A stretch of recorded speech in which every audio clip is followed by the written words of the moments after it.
On September 1st, 1985, they finally discovered the sunken Titanic.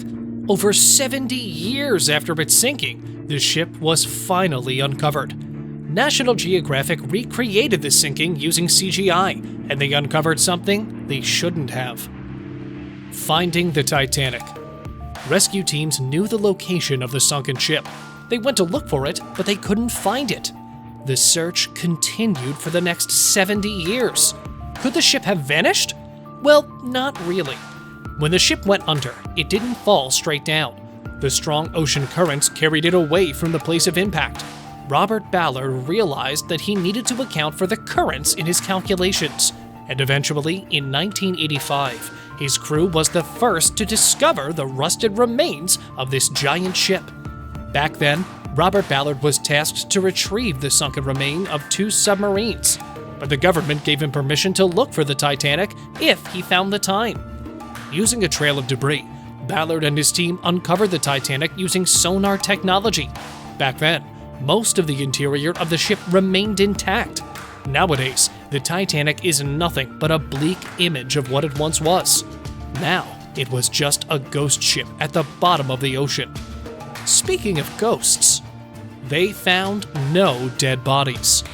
For the past 35 years, numerous diving expeditions have been led to explore the sunken remains of the Titanic. The problem? Out of the 1,500 people that died when the ship sank, not a single human body was found in the wreckage. For some reason, it has been as if someone took all the bodies and got rid of them. We know that 705 people survived this sinking using the lifeboats, but we also know that more than double that number of people died on the Titanic's maiden voyage. The company that owns the salvage rights of the ship said that no human remains were ever found. So this sparked a lot of debates, one of them being about whether or not the ship holds the remains of passengers that went under. For example, Paul Johnston, the curator of maritime history at the Smithsonian, said, quote, 1,500 people died in that wreck. You can't possibly tell me that some human remains aren't buried deep somewhere where there are no currents. However, there is a problem in uncovering the remains. Unlike uncovering the remains of the victims that died at Gettysburg, if the explorers find some human remains on board the Titanic during a mission, they said they would cut the cameras and decide what to do next on the spot. So far, there have been over 200 expeditions, and none of them have found human remains deep beneath the ocean surface. However, they did find an excessive number of clothes, shoes, jewelry, and other objects. We understand that some of the human remains would have been devoured by sea predators, but there have to be some who remain. Maybe some person smashed that like button just like you should do if you haven't done so already. But no, in all seriousness, maybe some unlucky person got stuck inside some of the cabins. And to this day, they have remained surrounded by the cold water and the deathly silence of the ocean's depths. It's scary, but also poetic in a way, which is why some people want to see no more exploratory expeditions to the bottom of the ocean. They want the bodies of the victims to be honored and left alone, wherever they may be. This is precisely why the expedition to retrieve the Marconi wireless telegraph machine has been so problematic. Expedition crews led by RMS Titanic Incorporated want to dive deep and hopefully recover the telegraph machine which broadcast the distress signals the Titanic received while it was sinking. After all, these calls were responsible for saving the 705 people that got away on the lifeboats. But there is a problem. Because the ship's remains lie in the freezing waters of the Atlantic Ocean at a depth of 13,000 feet, or 4,000 meters, about 400 nautical miles, or 740 kilometers from Newfoundland, Canada, they need to use an unmanned submersible to uncover the machine. The submersible would be controlled remotely from a ship on the surface of the ocean, and it would have to fit through a skylight, or it would have to cut its way into the roof of the ship. Since it's heavily corroded, this wouldn't be too hard to accomplish. They could use a suction dredge to take apart some of the silt, and then manipulator arms would carefully and steadily cut the electrical wires. However, to this day, they still couldn't get the expedition approved, so the inside of the ship may hold secrets that have yet to be uncovered. metal-eating bacteria.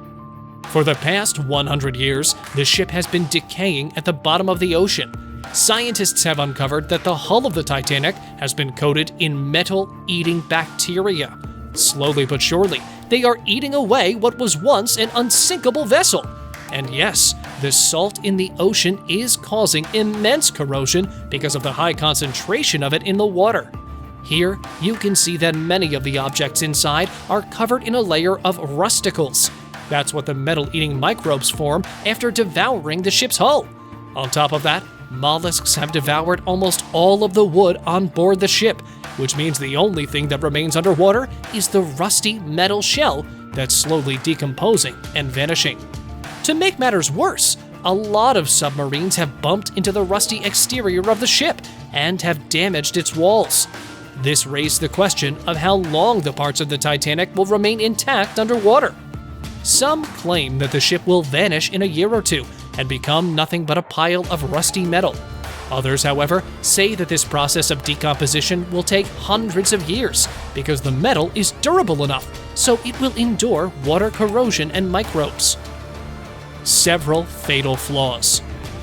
Some people like to claim that it wasn't just the iceberg that sunk the Titanic. There are those who think that the wreckage uncovered several fatal flaws of the Titanic. The first one was the small number of ships. First of all, there weren't enough lifeboats on board the Titanic for all of the guests. Only 705 people managed to escape with their lives, and some experts believe that even those 20 lifeboats weren't filled to full capacity. But in the panic and hysteria, everyone just wanted to save themselves, and irrationality took over. On top of that, there was also a problem with the bulkheads. The Titanic had 16 compartments. Each of those compartments was sealed off with watertight bulkheads. In the case of a flood, the ship could still function even if 4 of its 16 compartments were flooded. However, because the bulkheads were not sealed at the top and the water pressure gushing inside was too great, the whole ship caved. The bow of the ship started sinking, which lifted the rest of the ship in the air. The weight of the ship was too immense, and it broke off in half. Now, some experts believe that if the Titanic was a few feet taller, then it would have left them enough time for everyone to be rescued. The ship was carrying the richest man on the Titanic. John Jacob Astor IV was a businessman and a prominent member of the Astor family. He was considered to be the richest man on board the Titanic. You might know him as the owner of a small hotel in New York City known as the Waldorf Astoria. Have you heard of it? Yeah, we thought you might have.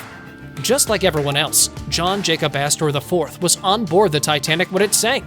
At the time of his death, he was believed to be worth an astonishing $87 million. Now, that kind of money might not seem like much, but when you adjust for inflation, you realize that he had a net worth of $2.3 billion. Even all that money in the world couldn't save Astor. Scientists know he died on board the Titanic because they recovered his clothing from inside the Titanic. The initials on his blazer told scientists that the blue suit, blue handkerchief, and brown flannel shirt, brown boots, and a belt with a golden belt buckle. All of his accessories, like his pocket watch and his pens, have been uncovered as well, and it's said that his son got the pocket watch and has worn it as a reminder of his father. See you in the next video!